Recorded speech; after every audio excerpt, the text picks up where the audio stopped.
कोई एक पढ़ी लिखी लड़की होती है जो इंटरमीडिएट में 95% लाती है, तो आप लोग समझ ही गए होंगे वो लड़की कितना ज़्यादा दोस्तों पढ़ी लिखी हुई होती है।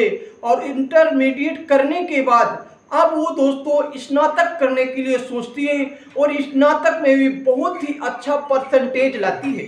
परंतु दोस्तों क्या होता है, उसकी इच्छा होती है पढ़ने की, पर उनके माता पिता क्या करते हैं, उसकी शादी करने की सोचने लगते हैं।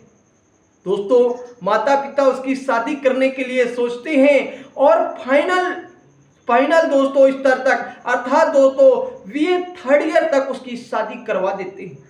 शादी करवाने के बाद वो लड़की वो इस स्थान पर जाती है जहां दोस्तों शिक्षा का विशेष महत्व नहीं होता, और वहां से पर लड़की जो तो पढ़ने के लिए कुछ इच्छाएं जाहिर करती है, अपने सास और ससुर से कहती है, अपने दोस्तों हस्बैंड से कहती है कि हमें पढ़ना है, हमें कुछ बनना है। परंतु दोस्तों सास ससुर ये कहते हैं आपको करना क्या है, आपको तो रोटी ही बनानी है, आप गृह कार्य करना है, आप गृह कार्य में दक्ष हैं और आप उतना कुछ पढ़ लिए हैं जितने की आज इस संसार में जरूरत है। पर लड़की दोस्तों वो पढ़ने वाली थी, वो ये उसके मन में इच्छा थी कि यूपीएससी की परीक्षा को क्रैक करना है और आईएएस की सर्विस करनी है। अब दोस्तों उसके मन में और उसके दिल में ये बात बिल्कुल गहराई तक बसी थी, कुछ भी हो जाए, दुनिया एक तरफ हो जाए, पर मुझे तो आईएएस बनना है। दोस्तों ये इच्छाएं थी, और दोस्तों आप लोग जानते होंगे जिनकी इच्छाएं और कोशिशें दोस्तों अनंत होती हैं उसको जरूर कुछ ना कुछ मिलता आता है। आप लोग जानते होंगे दोस्तों कि लहरों से नैया कभी पार नहीं होती और कोशिश करने वालों की कभी हार नहीं होती। यही हाल दोस्तों उस लड़की का था कि कोशिश लगातार बनी रहेगी, हमारी ये इच्छा है। परंतु दोस्तों वो घर वाले उसके बाद दोस्तों एक दिन होता क्या है, वो अपनी इस इच्छा को पति के साथ शेयर करती है, पर पति भी इसी बात को कह करके इस पति पत्नी की इच्छा को टाल देता है कि आखिरकार अब पढ़ लिख करके तुम क्या करोगी, आपकी शादी भी हो चुकी है, आप गृह कार्य में दक्ष हो, खाना बना लेती हो, अब आपको क्या करना है। परंतु ऐसा नहीं, पत्नी कहती नहीं हम ऐसा नहीं करेंगे, हम पढ़ लिख करके यूपीएससी की परीक्षा देने वाले हैं, यूपीएससी की परीक्षा देना चाहते हैं और क्रैक करके आईएएस कलेक्टर बनना चाहते हैं। दोस्तों परंतु उनके घर वाले, उनके दोस्तों ससुराल वाले ऐसा नहीं करना चाहते, उस लड़की को नहीं पढ़ाना चाहते। दोस्तों फिर क्या होता है, उस लड़की का नाम दोस्तों अनुराधा होता है। अनुराधा इस लड़की का नाम होता है। वो लड़की अपने मन में विचार करती है कि अगर हमारे ससुराली जन नहीं पढ़ाते तो हम तलाक देने के लिए तैयार हैं, पर हम अपने जो मंजिल है, अपने जो सोच है उसको जिंदा रखेंगे, क्योंकि मंजिल उन्हीं को मिलती है जिनके सपनों में जान होती है। पंखों से कुछ नहीं होता दोस्तों, हौसलों में उड़ान होती है, हौसलों में उड़ान होती है। अब दोस्तों अनुराधा नाम की लड़की को दोस्तों मंजिल आसान दिख रही थी कि अब दोस्तों तलाक दे देना चाहिए, और वो ऐसा ही करती है, तलाक दे देती है दोस्तों, अपने पति से तलाक दे करके चली जाती है और जा करके दोस्तों तैयारी करने लगती है। और तैयारी करते करते 3 से 4 साल गुजर जाता है दोस्तों। अब उसको जैसे ही दोस्तों यूपीएससी की परीक्षा देने के लिए दोस्तों फॉर्म आता है, वो भर देती है दोस्तों। यूपीएससी की परीक्षा देने के लिए फॉर्म आता है, वो भर देती है, और दोस्तों फर्स्ट अटेम्प्ट में ही वो यूपीएससी क्रैक कर जाती है और बहुत ही अच्छी रैंक आती है। इतनी अच्छी रैंक आती है दोस्तों कि उसको कलेक्टर का पद मिल जाता है दोस्तों। अब जैसे ही कलेक्टर का पद मिलता है, हर जगह का माहौल दोस्तों बहुत ही वीआईपी हो जाता है, बहुत ही सुंदर हो जाता है। आप लोग जानते होंगे कि इंसान के दोस्तों मेहनत नहीं दिखती, उसके दोस्तों पैर के तलवों के छाले नहीं दिखते, परंतु इंसान को क्या दिखता है, आखिरकार ये सफल कैसे हो। पर खैर कहानी कहीं इसी जगह नहीं खत्म हो जाती दोस्तों। फिर क्या होता है, उसकी ज्वाइनिंग होने वाली होती है। ज्वाइनिंग होने वाली होती है, वहां के आला ऑफिसर दोस्तों उसका इंतजार करते हैं कि आज नए कलेक्टर साहिबा हमारे यहां आने वाली है, और उस इंतजार में वो फूल माला इत्यादि गुलदस्ता की व्यवस्था भी कर लेते हैं। वहां का जो बड़ा बाबू होता है वो भी व्यवस्था कर लेता है, वहां के जो ऑफिसर होते हैं वो भी दोस्तों व्यवस्था कर लेती है। और जैसे ही दोस्तों कलेक्टर साहिबा अनुराधा वहां पहुंचती है, उनके साथ कुछ गार्ड की गाड़ियां भी होती हैं और दोस्तों नीली साड़ी पर एक मायूस सा चेहरा, एक हाथ में मोबाइल, दूसरे हाथ में एक छोटी सी डायरी लेकर के पहुंचती हैं। ऐसा सुशील लगती है। सभी अधिकारी कहते हैं कि बहुत अच्छी कलेक्टर साहिबा आई, और एक एक करके अधिकारी दोस्तों उनका स्वागत में लग जाते हैं, उनको गुलदस्ते देने पर लग जाते हैं, उनके माला पहनाने पर लग जाते हैं, उनके स्वागत अभिनंदन वंदन करने लगते हैं। और दोस्तों कलेक्टर साहिबा चाहती हैं और सभी का अभिनंदन स्वीकार करती हैं। उसके बाद दोस्तों वो अपनी केबिन पर पहुंच जाती हैं, और केबिन पर पहुंचने के बाद दोस्तों क्या होता है, एक दो दिन अपना काम करती है, देखती हैं। उसके बाद मीटिंग बुलाती हैं।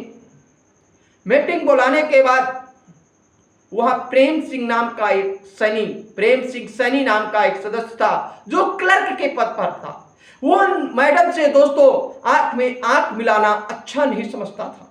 सभी अधिकारी अच्छी तरह से जाते हैं, गुलदस्ता देते हैं, पर दोस्तों प्रेम सिंह सैनी दोस्तों गुलदस्ता नहीं देता, कुछ नहीं देता दोस्तों, और आंख में आंख मिलाना भी नहीं चाहता। ऐसी स्थिति पर देख करके वहां के सभी ऑफिसर कहते आखिरकार प्रेम सिंह सैनी को आखिरकार हो क्या गया है।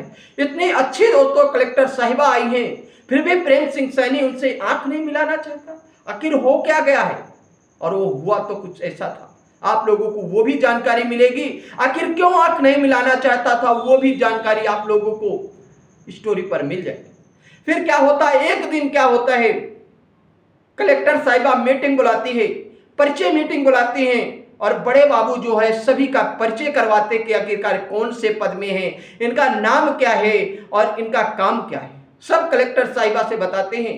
परंतु एट लास्ट में प्रेम सिंह सैनी बच जाते हैं, और प्रेम सिंह सैनी से बड़े बाबू कहते हैं आप खुद ही अपना पद बताइएगा, अपना नाम बताइएगा, अपना गांव बताइएगा, अपना काम बताइएगा। और वो बताता है। उसके बाद क्या होता है, दूसरे दिन ही प्रेम सिंह सैनी वहां से चला जाता है दोस्तों, बिना छुट्टी मांगे वहां से चला जाता है। और जाने के बाद क्या होता है, जाने के बाद 2-3 दिन छुट्टी बिना मांगे हुए वो घर से नहीं आता। अब कलेक्टर साहिबा बड़े बाबू से पूछती है आखिरकार हुआ क्या प्रेम सैनी को, जो अभी तक नहीं आया, 3-4 दिन हो जाते हैं। तो बड़े बाबू कहते हैं हमारे पास कोई सूचना भी नहीं है, अभी तक जब भी वो छुट्टी लेता था तो वो एप्लीकेशन दे करके जाता था, पर इस बार उसने कुछ नहीं किया। तो कहते हैं उनको बुलाइएगा, फोन करिएगा, कॉल करिएगा। जब दोस्तों बड़े बाबू कॉल करते हैं तब दोस्तों प्रेम सिंह सैनी वहां पर 4-5वें दिन उपस्थित होते हैं। फिर भी दोस्तों प्रेम सिंह सैनी कलेक्टर साहिबा अर्थात अनुराधा जी से दोस्तों आंख में आंख नहीं मिलाना चाहते। अब क्या होता है, एक वहां ऑफिसर होता है जिसका नाम वर्मा होता है, वो बड़े बड़े जगह का टेंडर लेता है दोस्तों, नदियों का टेंडर, पुल बनवाने का टेंडर, सड़क बनवाने का टेंडर। तो दोस्तों वो वर्मा दोस्तों टेंडर में धांधागर्दी करता था। एक दिन वो नदी का टेंडर लेकर के आया, और टेंडर और पूरी तरह से अनुराधा जी अर्थात कलेक्टर साहिबा जान चुकी थी कि वर्मा जी दोस्तों टेंडर पे बहुत ज्यादा गफला करते हैं। और जैसे ही दोस्तों वो टेंडर का कागज दोस्तों कलेक्टर साहिबा के सामने आता है, वो पॉस नहीं करती, उसको वेरीफाइड नहीं करती। अब वर्मा जी गुस्सा जाते हैं और जाकर के दोस्तों अपने रूम पर जाकर के बहुत ज्यादा दोस्तों गुस्साते हैं, सभी ऑफिसरों से गुस्साते हैं और इधर उधर की बातें दोस्तों कलेक्टर साहिबा को कहते हैं। तभी दोस्तों प्रेम सिंह बोल देता है कि आखिरकार आप लोग कलेक्टर साहिबा अर्थात अनुराधा जी को ऐसा क्यों बोल रहे हैं, आपके साथ क्या किया। और सभी ऑफिसर वहां के समझते हैं कि अनुराधा सिंह बहुत ही अच्छी कलेक्टर हैं, आखिरकार वर्मा जी को हो क्या गया है। मना करने पर वर्मा जी नहीं मानते। एट लास्ट में प्रेम सिंह सैनी दोस्तों बोल देता है कि आखिरकार आपको हो क्या गया है। जैसे ही प्रेम सिंह सैनी बोल देता है तो वर्मा जी के साथ प्रेम सिंह सैनी की हाथापाई हो जाती है। हाथापाई होने पर दोस्तों प्रेम सिंह कुछ चोटिल हो जाता है। यह सूचना जब दोस्तों चीख पुकार तेजी से होती है, यह सूचना दोस्तों अनुराधा जी अर्थात कलेक्टर साहिबा को पता चलती है आखिरकार वहां लड़ाई क्यों हो गई है। कलेक्टर साहिबा जैसे ही दोस्तों रूम पर प्रवेश करती है तो ऐसा लग रहा था सभी लोग बिल्कुल शांत हो जाते हैं और ऐसा लग रहा था कि कोई भी लड़ाई यहां पर नहीं हुई।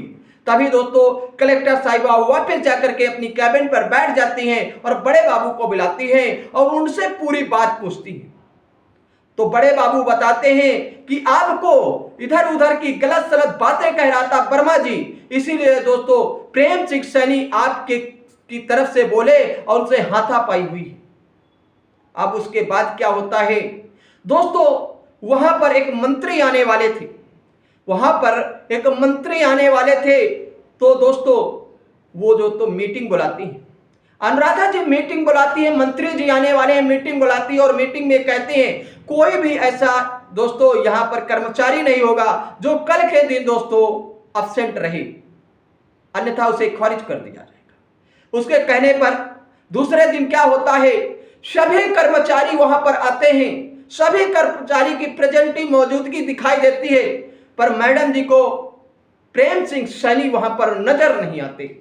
जब प्रेम सिंह सैनी नहीं नजर आते तो बड़े बाबू को बुलाती हैं और कहती है आखिरकार प्रेम सिंह सैनी क्यों नहीं आया, आखिरकार आप उसके पास फोन कीजिए कि आज मंत्री साहब आने वाले हैं, आज आपको आना बेस्ट है, आप जरूर आइएगा। खैर परंतु जैसे ही बड़े बाबू फोन करते हैं तो वहां हालात तो कुछ और थे। वहां हालात ये थे कि कुछ गुंडे दोस्तों उसी दिन जिस दिन दोस्तों वर्मा जी से हाथापाई थी, घर जाते वक्त कुछ गुंडे दोस्तों उनको इतना रास्ते पर इतना ज्यादा बेरहमी से बहुत ज्यादा मारे थे, इतना ज्यादा मारे थे कि वो उसी दोस्तों डिस्ट्रिक्ट के प्राइवेट हॉस्पिटल के में भर्ती थी।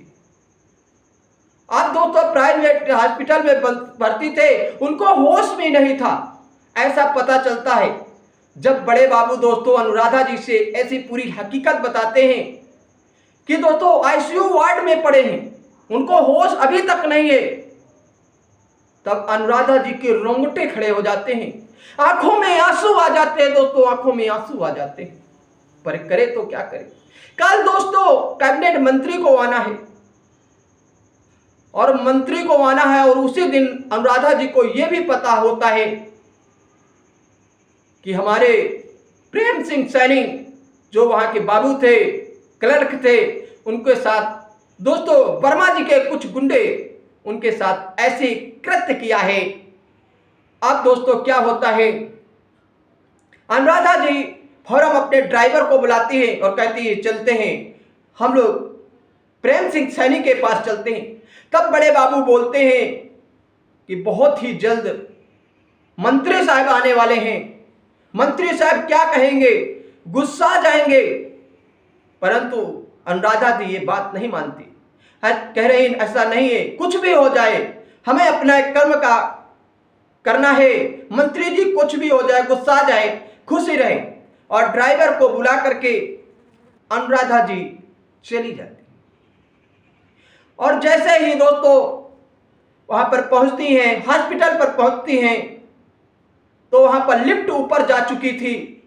अनुराधा जी दोस्तों सीढ़ियों के माध्यम से आईसीयू वार्ड में जाती है, उनके साथ गार्ड होते हैं, पूरे डॉक्टर, वहां के ऑफिसर, हॉस्पिटल के वहां के कर्मचारी बिल्कुल अचंभित हो जाते हैं। आखिरकार क्या हुआ जो कलेक्टर साहिबा को आना पड़ा, वो भी बिना लिफ्ट के सीढ़ियों से आज चलकर जा रही हैं, आखिर हो क्या गया।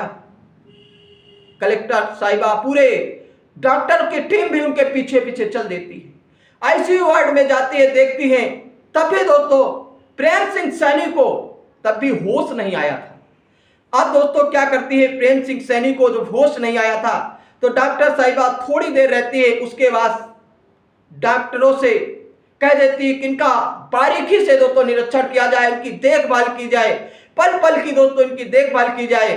और मेरे यहाँ मंत्री साहब आ रहे हैं, मैं जा रही हूँ और मैं आपसे फोन से कनेक्ट रहूंगी।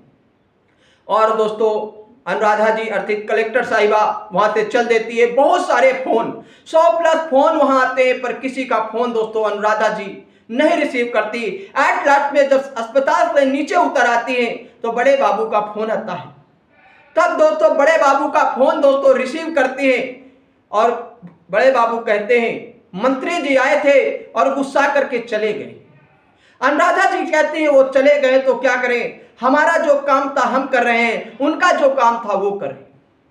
इस प्रकार से अनुराधा जी फिर से अपने केबिन पर पहुंचती हैं और 8-10 दिन दोस्तों बहुत ही जिम्मेदारी से काम करती हैं, बहुत ही ज्यादा जिम्मेदारी से दोस्तों काम करती है अनुराधा जी। उसके बाद दोस्तों क्या होता है, और बार बार फोन करके दोस्तों हॉस्पिटल में फोन करके वो बार बार बारीकी से दोस्तों प्रेम सिंह सैनी के विषय में जानकारी करती है कि आखिरकार आज उनका स्वास्थ्य कैसा है, अब वो किस प्रकार से है। जैसे ही उनको पता चलता है, जब 8 से 10 दिन बीत जाते हैं, जैसे ही दोस्तों पता चलता है अनुराधा जी को अर्थात कलेक्टर साहिबा को पता चलता है कि प्रेम सिंह की दोस्तों प्रेम सिंह सैनी की हॉस्पिटल से छुट्टी हो गई, अर्थात वो अपने घर जा चुके हैं, तो एक बार फिर से अनुराधा जी अर्थात कलेक्टर साहिबा अपने केबिन से अपने ऑफिस से प्रेम सिंह सैनी के घर जाने के लिए उद्यत हो जाती है, ठान लेती हैं हमें घर जाना चाहिए, हमें मदद करनी चाहिए। जैसे ही अनुराधा जी प्रेम सिंह सैनी के घर पहुंचती है तो दोस्तों पूरे शरीर पर प्रेम सिंह सैनी के पट्टी बंधी होती है, उनके सामने दवा की बोतल रखी होती है, दवा की टैबलेट रखी होती है और दोस्तों जग रखा होता है, ग्लास रखा होता है, पर उनके शरीर में इतनी सहन शक्ति नहीं होती, उनके शरीर में इतनी ताकत नहीं होती कि उस दवा की शीशी को, उस पानी को हाथ से घसीट कर पी ले। ऐसा कृत्य जब अनुराधा जी देखती है तो उनके आंखों में दोस्तों आंसू आ जाते हैं, आंखों में आंसू आ जाते हैं दोस्तों। और वो क्या करती हैं, ग्लास में जग से पानी डालती हैं, उसके बाद दवा जितनी देनी थी पूछ करके दवा देती है, उनको खिला देती है। तब दोस्तों प्रेम सिंह सैनी बोलता है आखिरकार आप यहां क्यों आई, आपकी यहां आने की क्या जरूरत थी। तब अनुराधा जी दोस्तों कलेक्टर साहिबा उत्तर देती हैं कि वर्मा जी जब हमको गलत सलत बोल रहे थे तब आप हमारे पीछे आप क्यों बोले, और हम जानते हैं कि उन्हीं के गुंडों ने आपका यह कृत्य किया है, वर्मा जी को हम सस्पेंड कर दिया है और उनकी नोटिस भी पुलिस ऑफिस में दे दिया है। इतना सुनने के बाद कहते हैं, अनुराधा जी पूछती हैं कि आखिरकार आपके बीबी और बच्चे कहाँ हैं, आपको पानी देने वाला कोई नहीं है, आपको दवा देने वाला कोई नहीं है, आखिरकार है कहाँ। तब दोस्तों वो बताते हैं, प्रेम सिंह सैनी बताते हैं कि दोस्तों दवा देने वाला कोई नहीं है, हम आपके लिए 4-5 साल जो हो चुके हैं, हम आपके लिए दोस्तों जी रहे हैं, आपकी याद, आपका जो चेहरा है वो हमारे आज भी दिल पर बसा है, आज भी मेरी पत्नी है और हम आपके पति। तब अनुराधा जी ने कहा, तब प्रेम सिंह ने कहा आपने क्यों नहीं शादी की, आप तो बहुत बड़ी ऑफिसर बन गई हैं, आपको भी शादी कर लेना चाहिए। तब अनुराधा जी ने कहा हम भी जानते थे, हम भी जानते थे कहीं ना कहीं किसी ना किसी दिन आप जरूर मिलेंगे और हमारे रिश्तों को समझेंगे। और दोस्तों वो एक दूसरे की तरफ देख करके उनके आंखों में आंसू आ जाते हैं। आप लोग खुद समझ रहे होंगे वो कितना भावुक पल रहा होगा, 4-5 साल बाद एक दूसरे से इस प्रकार मिलना। और अपने मन में अनुराधा जी ठान लेती हैं कि जब तक आप पूरी तरह से ठीक नहीं हो पाएंगे, आपके यहाँ ही हम रहेंगे और उसके बाद शादी करके और आगे की लड़ाई हम दोनों मिलकर के लड़ेंगे। और दोस्तों एक दूसरे के गले में लग करके दोस्तों बुरी तरह से रोने लगती है। तो दोस्तों ये कहानी किसी के प्रति ठेस पहुंचाना नहीं है, ये कहानी आप लोगों को ये बताती है कि अगर किसी संबंध में समय दिया जाए, किसी संबंध को समझा जाए तो उसका हल जरूर निकाला जा सकता है। अर्थात संबंध को समझना चाहिए और समझने के बाद भी कार्य करना चाहिए। और हमारे समाज में अगर थोड़ा सा आप लोग समझ रहे होंगे, प्रेम सिंह सैनी अगर थोड़ा सा भी समझ लिया होता कि अगर हमारी पत्नी पढ़ने की इच्छा है, उसको पढ़ाना चाहिए, और थोड़े से भी माता पिता की बात ना मानी होती, आज इस स्थिति पर प्रेम सिंह सैनी न जाता होता। तो दोस्तों, हम आपसे गुजारिश करते हैं कि आप लोगों को अगर हमारी ये कहानी, हमारी ये स्टोरी आप लोगों को अच्छी लगी हो तो वीडियो को लाइक एंड शेयर करें, और चैनल में नए हैं दोस्तों तो चैनल को सब्सक्राइब करने के बाद बेल आइकन जरूर दबाएं, जिससे हमारा नोटिफिकेशन मिले आपको सबसे पहले। धन्यवाद, नमस्कार, वंदे मातरम, जय हिंद, जय भारत दोस्तों।